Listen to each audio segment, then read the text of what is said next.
Okay, so you want to own a transport business.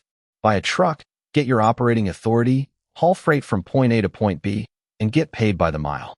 Sounds like one of the most straightforward businesses on earth. The entire economy depends on trucks moving goods around every single day. But here's the strange part. In 2024, the average operating margin across most trucking sectors fell below 2%. Not 2% profit after a bad year, 2% in a typical year, industry-wide. And in the first 3 months of 2023 alone, over 31,000 trucking companies shut down. And here's the part that should really give you pause. In August 2023, one of the largest freight carriers in American history, a 99-year-old company with 12,000 trucks, 35,000 trailers, and 30,000 employees, collapsed almost overnight. It had already received a $700 million pandemic-era government loan just 3 years earlier, specifically because regulators considered it too important to fail. It failed anyway. By the end of this video, you'll know exactly what it costs to run a truck, why the gap between what you're paid and what it costs you can vanish in a heartbeat, why even a company with a taxpayer-funded lifeline still went under, and what it actually takes to make real money moving freight. The 3 sizes of this business. Transport businesses come in roughly 3 sizes, and the risk profile changes completely at each level. The smallest tier is a single owner-operator, one person, one truck, hauling loads found through freight brokers or direct shipper relationships. A new semi-truck runs $120,000 to $200,000, while a used one can be found for $45,000 to $100,000. Add a trailer at $40,000 to $70,000, and total startup capital typically lands somewhere between $50,000 and $250,000, depending on how much you finance versus buy outright.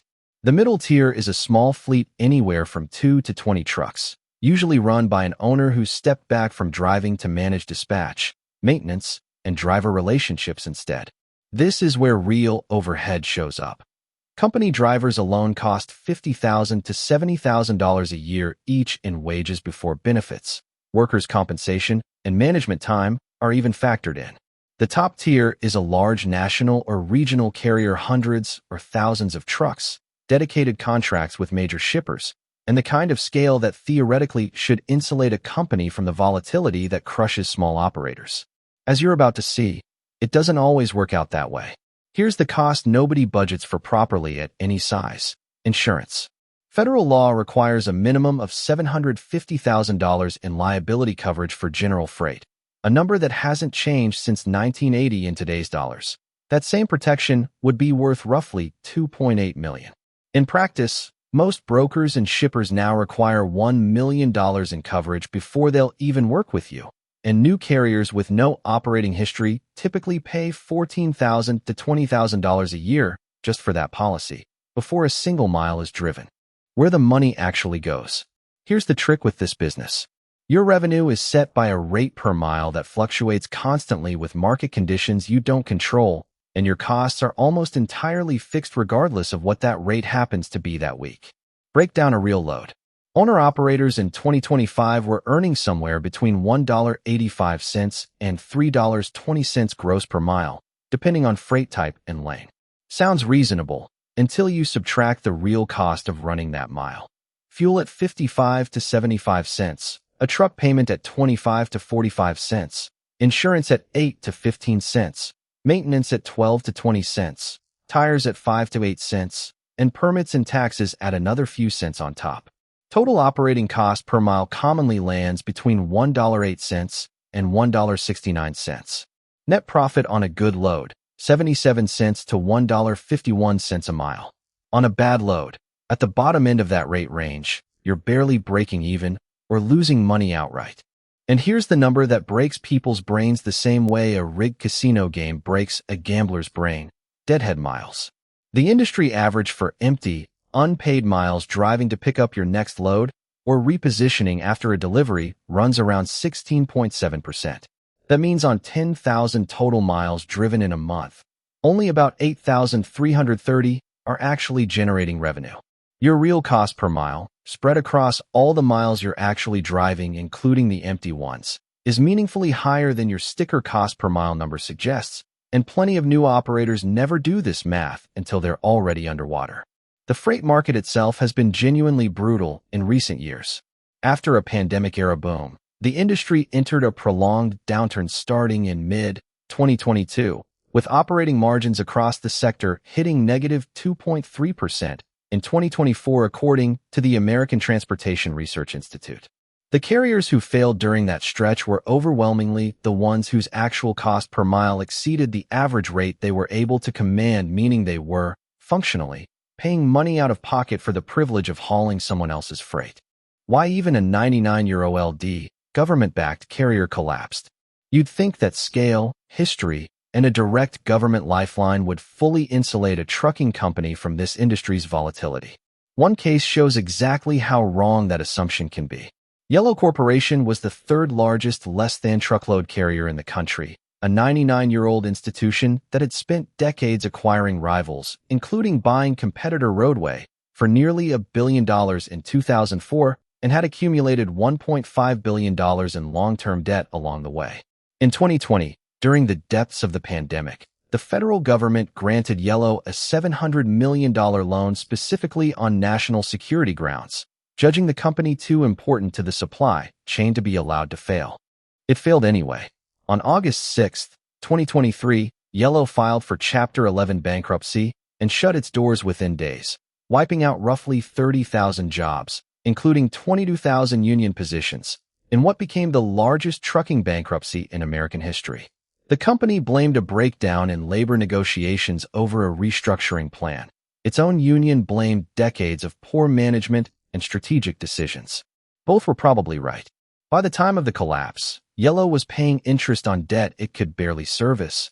Its stock was trading below $1, and the government loan meant to save it had become just one more creditor in a bankruptcy line, competing with private equity lenders and bondholders for repayment. The company later sold off around 130 properties for close to $2 billion just to begin settling its obligations. The lesson isn't that Yellow was uniquely badly run, even though decades of debt-funded acquisitions clearly didn't help. It's that scale and a government backstop reduce this industry's risk without eliminating it.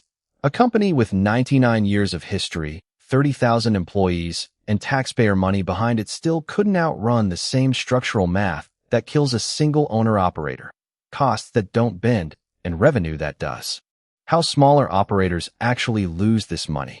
3 ordinary patterns explain most failures below the yellow-sized headlines. Pattern 1. Insufficient cash reserves against payment lag. Freight brokers typically pay on 30 to 60-day terms, meaning you deliver a load today and might not see payment for 2 months.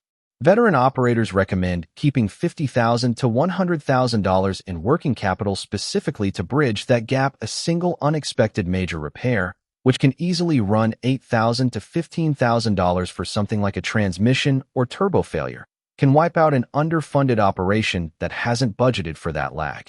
Pattern 2. Not actually knowing your true cost per mile. Taking loads based on the rate alone, without accounting for deadhead miles, fuel variability, and fixed costs spread across actual driven miles, is described by experienced operators as the single fastest way to lose money while feeling busy the entire time. Pattern 3. Chasing revenue growth without corresponding margin discipline. Buying more trucks, hiring more drivers, and expanding fleet size during a strong freight market, then getting caught with fixed payroll and equipment payments the moment rates soften. This is precisely the pattern behind the wave of over 31,000 trucking company closures in early 2023 alone, as capacity that had expanded during the pandemic boom collided with a market correction nobody had built a cushion for. What you actually walk away with. Scenario 1. A single owner-operator running 100,000 loaded miles a year at an efficient net margin of around 77 cents to $1 per mile. That's realistically $50,000 to $80,000 in annual take-home profit after taxes solid. But it requires genuinely disciplined cost tracking, not just driving and hoping the math works out, which experienced operators say is exactly where most newcomers go wrong. Scenario 2. A small fleet of 5 to 10 trucks with a mix of company drivers and owner-operator contracts.